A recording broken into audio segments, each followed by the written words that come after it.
Hi, and welcome to my video about wound healing. So, as you saw in our little scenario in the beginning, that wound healing is a very common process. So, obviously, the major concern for this is blood loss.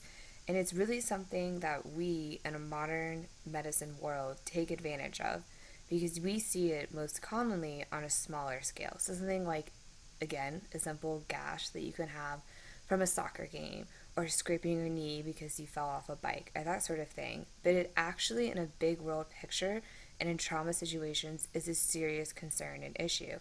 And this can be seen in scenarios such as surgeries with hospitals or with trauma patients out on the battlefield in military situations.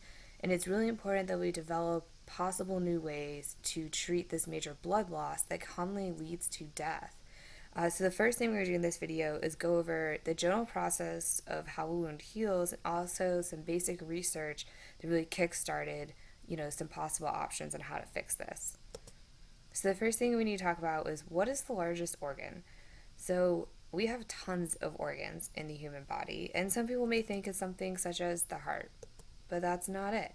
And they may think that it's something like the stomach, but that's not it. The largest organ is actually our skin, and it covers the entire surface, and it actually contains more vital, in a sense, organs.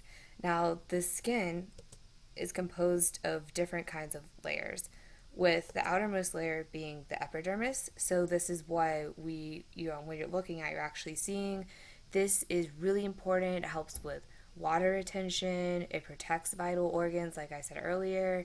This is what's exposed to the skin, so it's getting, UV protection. It has, the feeling, so we can feel things, nerves, that sort of thing, so that kind of signaling. And this is constantly shedding and changing.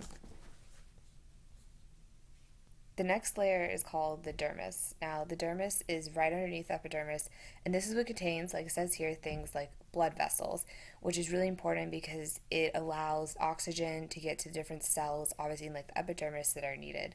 So, when you have an actual wound, what happens is the dermis layer is damaged. It goes through the epidermis to the dermis, and that is why we bleed because those blood vessels are being disrupted. And this allows for outside factors then to become a part and affect the inside part of our body. So a wound goes through multiple stages that you can see here, and it occurs from the actual time that it was wounded to how long it takes afterwards. Now, there's a lot of argument because you can see the overlap that's occurring here and here, that these kind of they happen over time, but at the same time, a lot of them kind of have overlaps and they're happening at the same time because the process, they depend on each other. So the forming processes are homeostasis, inflammations, proliferation, and remodeling. And the homeostasis, this is when the actual blood clotting is performed. Inflammation is important for stopping bacteria. Proliferation builds the basic structure, then allows remodeling to actually form that scar or recover the skin. So we're going to go through these one by one.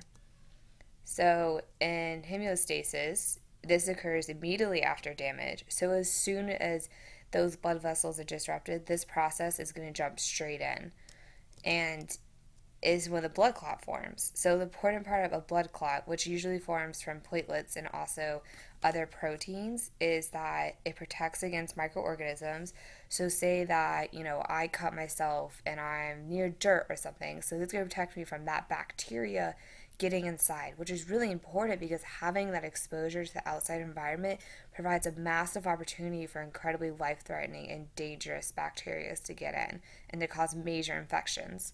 It's also important because it provides a matrix for the invading cells, so it induces growth factors. So this kind of platelet is going to form a basic structure that can then be used to then build skin over it. So let's say that we have a blood vessel here, and it gets cut. So instantly, we're going to have blood coming out. So what first is going to happen, as you can see here, is that it's actually going to constrict to help trying to, in terms of volume and pressure, stop the blood flow. And then we're going to have platelet factors, these nice little yellow dots here, are going to come in and they're going to stop the bleeding. And this is the process of coagulation.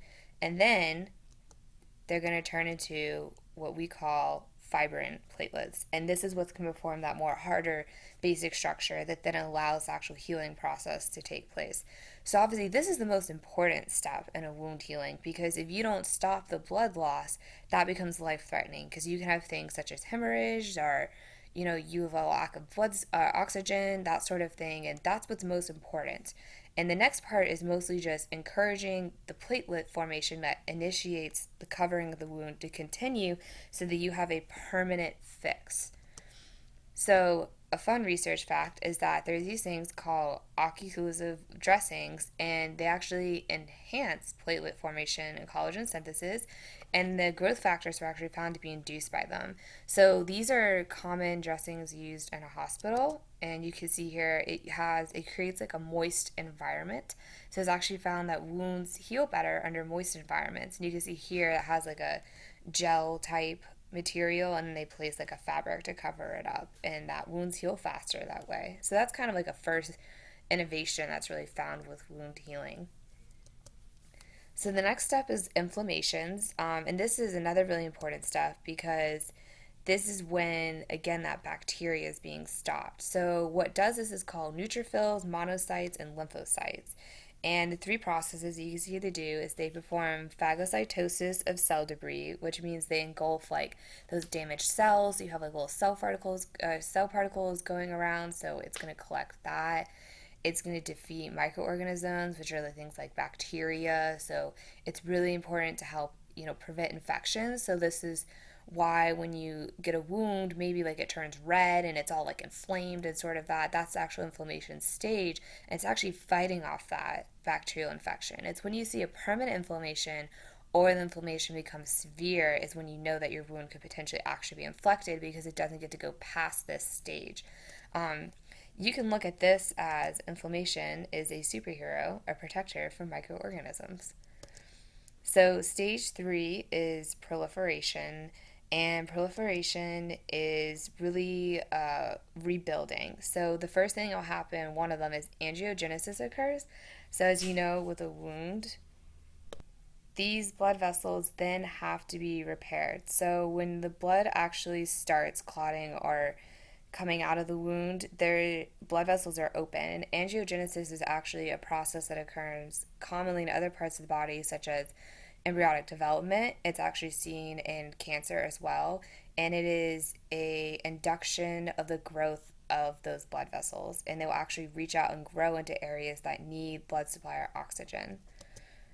Another thing that will occur is nerve sprouting, because obviously when a wound occurs, the nerves that are in the skin are going to become damaged, so those need to be replaced. And then also all the openings are going to become covered. So this lays the groundwork then for the scar tissue to begin to form. So you can see here, so this is kind of you can see what angiogenesis looks like. You have just a couple of veins and arteries here, and angiogenesis is going to be induced, and then it's going to dramatically grow until it looks like a tree now, so that it could cover all the area that needs oxygen from the blood supply. The next stage is going to be scarring, and scarring is actually, too much of it can be bad, because there's going to be a lack of sweat glands, hair follicles, and also other glands.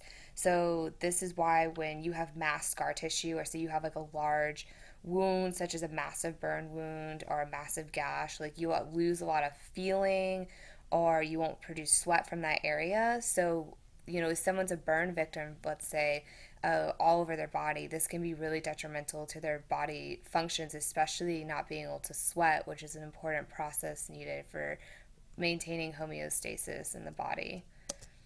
So it's actually found that at the University of Texas, that when you have scar tissue, it's really huge risk for carcinoma to occur. And this means that cancerous tumors will actually occur, and it's particularly skin cancer, obviously, because it's occurring on the outside of the body. And this is really an issue, because the longer a wound heals to take, the more scar tissue that's going to form, and that sort of thing. So this also calls for potential other ways to, close up these wounds faster and allow less scar tissue to develop.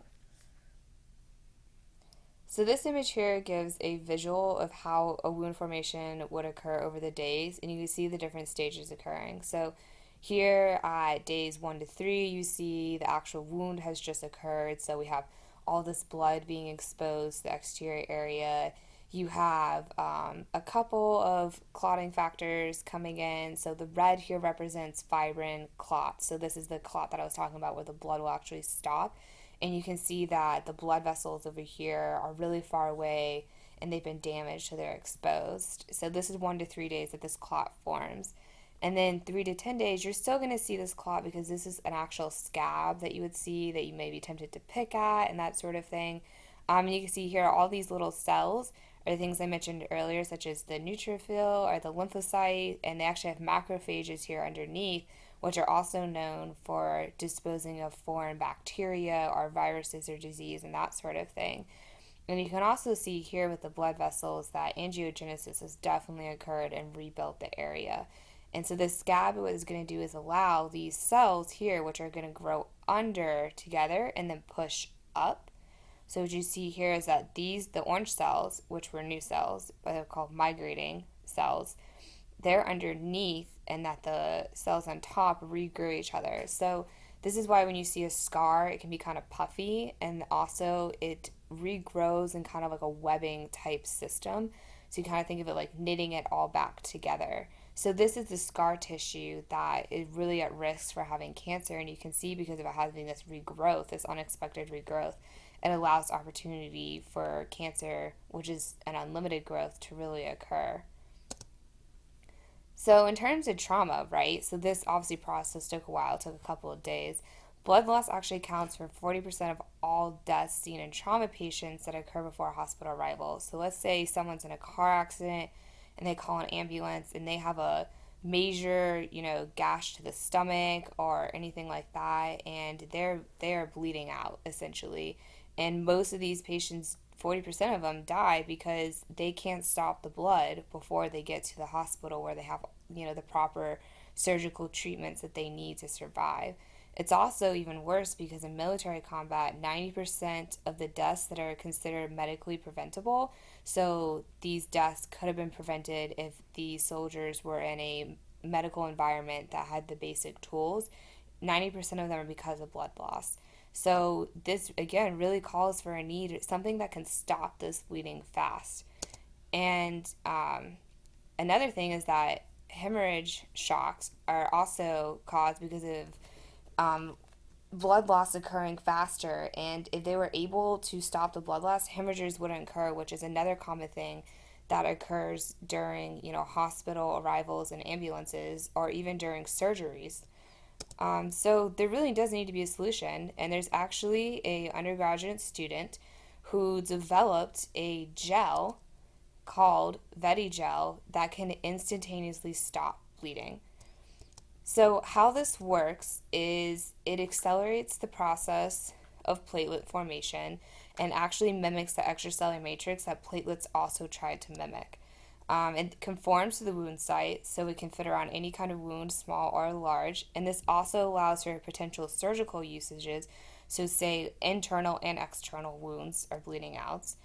It also forms a dual barrier because you can see here, so you have a wound, you're going to put the gel on it, and then you're going to apply a polymer spray. And this polymer spray is really based off of the general polymer system of a plant that you would see in a sense of its cell wall and how it regrows itself when it's damaged. Now you can see here in their research that it takes at least 10 minutes for blood to kind of start becoming under control in a natural environment. But with the VetiGel, it instantaneously stops the bleeding. And within 10 minutes, it's essentially non-existent. So that's pretty ridiculous because that could make massive movements forward in the medical field. So now we're actually going to watch how this gel would work. So if you have any questions, please comment below. Feel free, and I'll be glad to answer them.